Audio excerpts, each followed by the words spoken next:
Assalamualaikum warahmatullahi wabarakatuh. Sahabat Mumtana, hari ini saya akan menceritakan kisah seorang korban sindikat di Kamboja. Sebelum menyimak kisah selengkapnya, saya sarankan untuk menulis sholawat kepada Nabi di kolom komentar. Semoga sholawat kita menjadi penolong kita kelak di padang mahsyar. Kami doakan semoga kalian mendapatkan rezeki yang barokah dan diberi kemudahan oleh Allah Subhanahu wa Ta'ala dalam menjalani kehidupan sehari-hari. Di sebuah desa terpencil di Sumatera Barat, hidup seorang gadis bernama Alia, berusia 24 tahun. Ia adalah anak sulung dari 3 bersaudara, dan sejak sang ayah meninggal dunia karena penyakit paru-paru yang lama dideritanya, tanggung jawab keluarga praktis berpindah ke pundaknya. Ibunya kini berjualan kue keliling dari pagi hingga sore, dibantu oleh adik perempuannya, Nia, yang masih duduk di bangku SMP. Kehidupan mereka keras, dihimpit oleh kemiskinan yang seolah tak ada habisnya. Setiap hari, Alia menyaksikan ibunya pulang dengan wajah letih dan tangan yang penuh luka akibat menjinjing keranjang kue dari satu gang ke gang lain. Dulu, Alia punya cita-cita mulia, menjadi guru SD di desanya. Ia sempat mengikuti pendidikan keguruan di kota, tapi keterbatasan biaya membuatnya harus berhenti di tengah jalan. Sejak itu, ia membantu ibunya di rumah, sesekali menerima pesanan menjahit dari tetangga. Namun, penghasilan itu tetap saja tak cukup untuk menyambung hidup. Suatu hari, harapan itu datang dalam wujud seorang wanita parubaya bernama Bu Marni. Ia datang ke desa dengan dandanan rapi, tas bermerek, dan senyum yang meyakinkan. Bu Marni memperkenalkan diri sebagai agen penyalur tenaga kerja ke luar negeri, tepatnya ke Kamboja. Katanya, pekerjaan yang ditawarkan ringan, hanya bersih-bersih kantor, tanpa risiko besar. Ia juga menjanjikan fasilitas lengkap, makan, tempat tinggal, dan gaji bulanan hingga 5 juta rupiah. Ia memperlihatkan foto-foto perempuan muda berpakaian rapi yang konon telah berhasil bekerja di sana, tampak bahagia di depan gedung-gedung mewah. Ibu Alia sempat ragu, tapi tekanan hidup membuatnya tak punya banyak pilihan. Malam itu, mereka berunding dalam keheningan. Alia menatap wajah lelah ibunya dan memutuskan, ia harus pergi. Jika ia bisa mengirim uang secara rutin, mungkin ia bisa terus sekolah. Mungkin ibunya bisa berhenti menjajakan kue dan istirahat di rumah. Dengan berat hati, ibunya mengizinkan. Beberapa hari kemudian, Alia bergabung dengan 3 perempuan lain. Intan, gadis 19 tahun yang ceria. Sinta, janda muda yang ingin melunasi utang. Dan Mira, ibu 1 anak yang ditinggal suami. Mereka berangkat bersama, menumpang mobil ke bandara, meninggalkan tanah kelahiran dengan hati penuh harapan dan doa agar semua janji indah itu bukan sekadar omong kosong. Namun, tak ada yang tahu bahwa mereka sedang menuju mimpi buruk yang tak pernah mereka bayangkan sebelumnya. Langit sore di Phnom Penh, ibu kota Kamboja, terasa muram saat mobil yang membawa Alia dan 3 perempuan lainnya akhirnya berhenti di depan sebuah bangunan tua.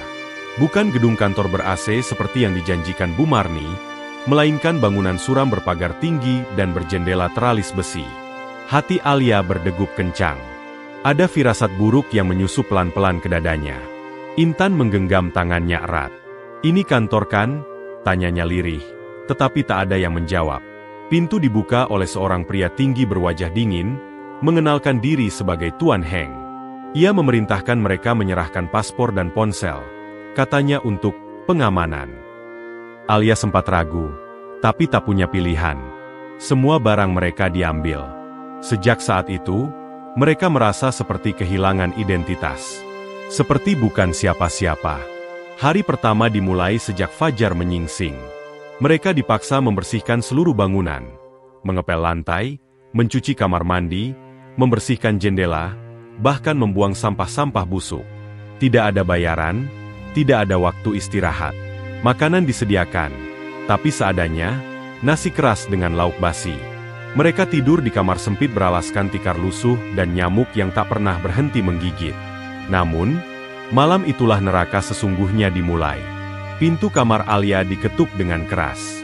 Sebelum sempat bertanya, 2 pria asing masuk dan menyeretnya keluar. Ia dibawa ke ruangan gelap. Lampunya redup, baunya menyengat.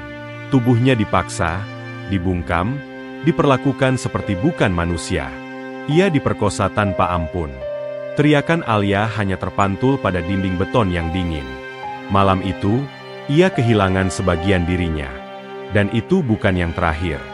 Malam-malam berikutnya datang dengan teror yang sama.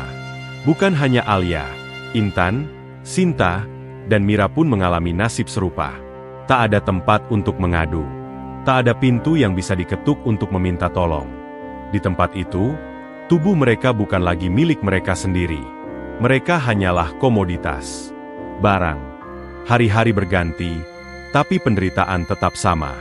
Luka di tubuh dan jiwa makin dalam. Alia mulai merasa mati di dalam. Ia menatap kosong langit-langit kamar. Tak lagi menangis. Hanya diam. Hanya menggigil dalam diam.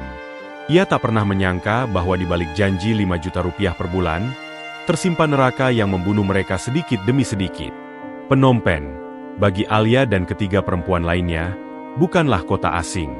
Ia adalah penjara tak kasat mata, tempat mimpi-mimpi mati dalam diam. Mereka terjebak, dan tak ada yang tahu. Malam itu terasa lebih dingin dari biasanya. Tubuh Alia tergeletak di sudut kamar, lemah, nyaris tak sadarkan diri. Setelah dilecehkan oleh 3 pria berbeda dalam satu malam, tubuhnya seolah menyerah.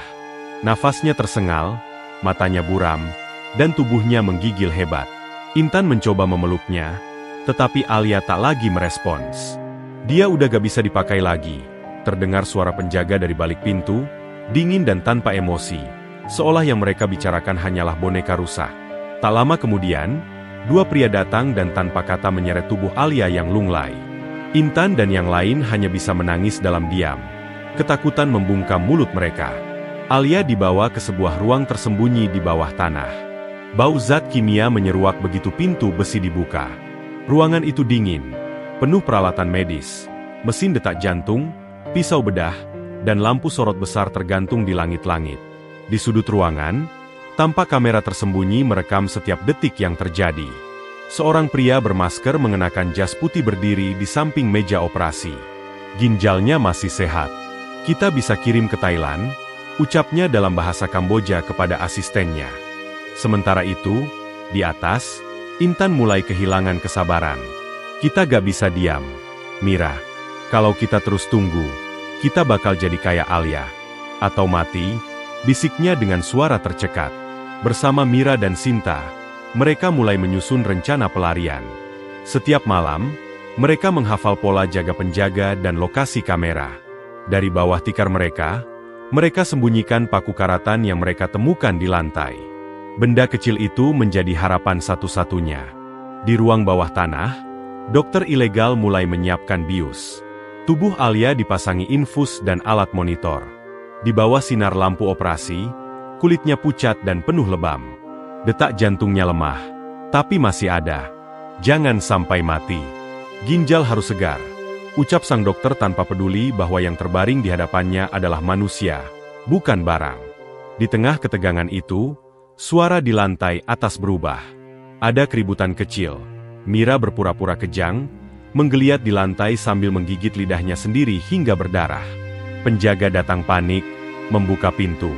Itu adalah awal dari sesuatu yang lebih besar. Namun di ruang bawah tanah, waktu berjalan cepat. Jarum suntik telah siap. Pisau bedah disterilkan. Dan Alia, tanpa tahu apa yang terjadi, hanya bisa menggantungkan harapan pada nasib dan sahabat-sahabatnya di lantai atas. Malam menuruni gedung tua di Phnom Penh dengan kelam yang lebih pekat dari biasanya. Intan duduk memeluk lututnya di pojok kamar. Tatapannya kosong ke arah pintu yang tak kunjung terbuka. Sudah berjam-jam sejak Alia dibawa pergi. Tak ada kabar. Tak ada suara. Hanya desas-desus samar dari para penjaga yang membisikkan kalimat mengerikan. Dia udah nggak bisa dipakai. Intan merasakan kegelisahan yang tak tertahankan. Kita harus cari dia, bisiknya kepada Mira dan Sinta. Kalau kita tunggu lebih lama, kita kehilangan dia selamanya. Malam itu, rencana yang telah mereka susun selama berhari-hari dijalankan. Mira berpura-pura kejang, menggeliat di lantai, busa keluar dari mulutnya setelah ia menggigit lidahnya hingga berdarah. Sinta segera berteriak panik, memanggil penjaga. Seorang pria berlari masuk dengan panik, berusaha menenangkan Mira. Saat ia membungkuk, Intan yang bersembunyi di balik pintu langsung menancapkan paku ke lehernya. Darah muncrat. Pria itu ambruk seketika. Tanpa membuang waktu, Sinta merogoh saku seragam penjaga dan menemukan kunci. Mereka bertiga berlari menelusuri lorong-lorong gelap yang penuh bau pesing dan lembab. Dinding yang mengelupas dan lampu-lampu redup semakin menambah suasana mencekam. Mereka nyaris tersesat ketika mendengar suara logam diketuk dari bawah lantai. Intan menghentikan langkah. "Kamu dengar itu?" bisiknya. Di balik tumpukan karung dan peralatan rusak, mereka menemukan pintu kecil tersembunyi. Terkunci. Dengan gemetar, Mira mencoba satu persatu kunci yang mereka curi. Klik. Pintu terbuka, memperlihatkan tangga menurun yang berakhir pada pintu baja berat. Ketika mereka berhasil membukanya, bau obat dan darah menyeruak. Di dalam, Alia tergeletak di atas meja operasi, tubuhnya ditutupi selimut tipis. Selang infus masih menempel di tangannya. Seorang pria bermasker berteriak saat melihat mereka masuk, tapi Sinta segera melempar alat logam ke arah kepala pria itu. Ia roboh. Tanpa pikir panjang, Intan dan Mira menyeret tubuh Alia yang masih tak sadar, membawanya keluar melalui pintu darurat di belakang ruangan itu. Mereka berlari sejauh mungkin, melewati ganggang sempit dan jalan tanah yang jarang dilalui. Nafas mereka memburu, tubuh lelah. Namun ketakutan membuat kaki mereka tak berhenti. Di ujung jalan kecil, mereka bertemu seorang perempuan tua yang sedang menjemur pakaian malam hari. Wajah perempuan itu menegang melihat kondisi mereka. Intan mencoba bicara dengan bahasa tubuh. Air mata tumpah. Perempuan itu tak mengerti kata-kata mereka. Tapi ia memahami ketakutan di mata mereka. Beberapa menit kemudian, suara sirene meraung dari kejauhan. Perempuan tua itu rupanya memanggil polisi. Mobil patroli datang bersama petugas lokal dan perwakilan kedutaan. Gedung tua itu digerebek. Beberapa penjaga ditangkap, termasuk pria bermasker yang hendak mengoperasi Alia. Tapi sebagian lainnya, termasuk Tuan Heng, berhasil kabur entah kemana. Alia dibawa ke rumah sakit dalam kondisi kritis. Tapi malam itu, mereka bebas. Luka mereka belum sembuh, tubuh mereka lelah. Namun untuk pertama kalinya sejak kedatangan mereka ke Kamboja, mereka bisa melihat bintang di langit tanpa terali besi menghalanginya. Sirene ambulans meraung saat melintasi jalanan Phnom Penh menuju rumah sakit terbesar di kota. Di dalamnya, Alia terbaring lemah, wajahnya pucat, tubuhnya penuh luka dan infus menempel di tangan. Perutnya dibalut perban tebal bekas operasi yang hampir dilakukan secara ilegal. Di sampingnya, Intan menggenggam tangannya erat. Air mata terus menetes meski ia berusaha kuat. Mira dan Sinta duduk di pojok ambulans. Masih terguncang, peluh dan darah mengering di pakaian mereka. Sesampainya di rumah sakit, Alia segera dibawa ke ruang gawat darurat. Tim medis langsung bertindak. Dokter menemukan bekas sayatan di perut dan efek obat bius yang belum sepenuhnya hilang.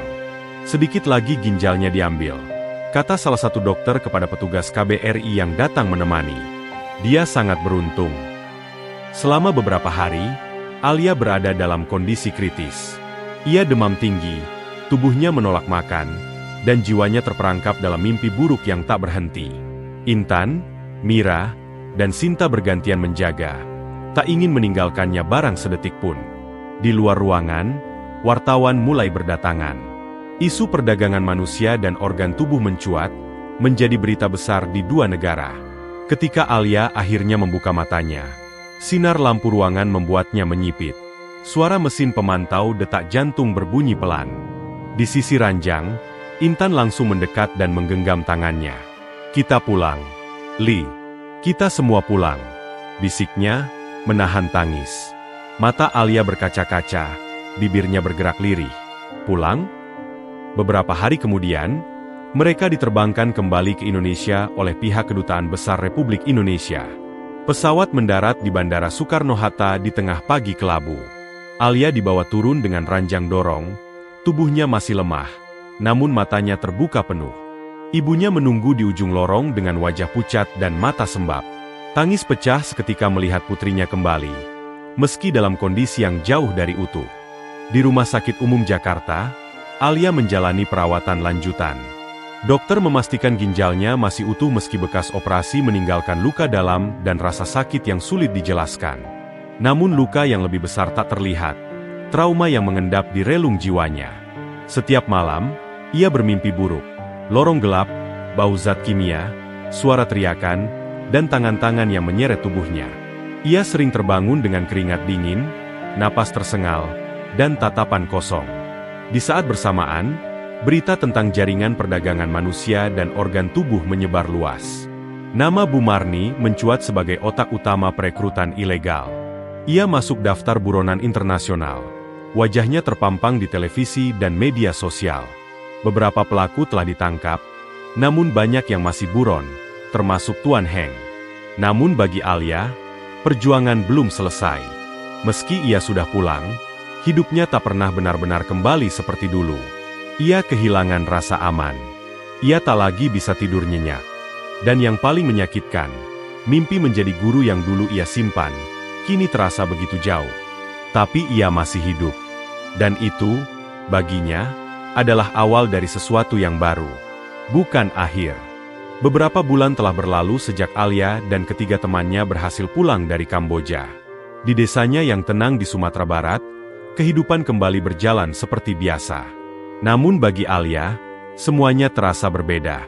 Ia tak lagi melihat dunia dengan cara yang sama. Di balik senyumnya, tersembunyi luka-luka yang tak terlihat. Ia kerap terdiam lama di depan jendela, mendengarkan angin melewati pepohonan, seakan mencari jawaban atas semua yang terjadi padanya. Fisiknya perlahan membaik, namun batinnya masih terus berjuang. Bekas luka operasi di perutnya masih terasa perih. Tetapi jauh lebih perih adalah kenangan malam-malam gelap di gedung Phnom Penh, suara pintu besi, dan jeritan sahabat-sahabatnya yang tertahan. Ia mulai mencurahkan isi hatinya dalam tulisan.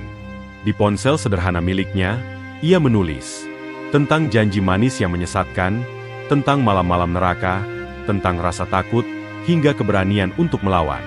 Tulisan itu ia unggah ke blog pribadi dengan judul, "Janji yang Hampir Membunuhku." Tak disangka, tulisan itu viral. Ratusan ribu orang membacanya. Komentar berdatangan dari berbagai penjuru negeri. Ada yang marah, ada yang menangis, banyak pula yang berterima kasih karena telah berani bersuara. Salah satu organisasi anti perdagangan manusia menghubunginya dan mengundangnya menjadi pembicara dalam seminar di Jakarta. Dengan suara yang masih gemetar, Alia berdiri di atas panggung kecil di hadapan ratusan orang. "Nama saya Alia," ucapnya, "saya bukan pahlawan. Saya hanya perempuan desa yang hampir kehilangan hidup karena satu janji manis." Hadirin terdiam, banyak yang menangis. Suaranya yang dulu hanya teriakan sia-sia di kamar sempit, kini menggema di aula besar.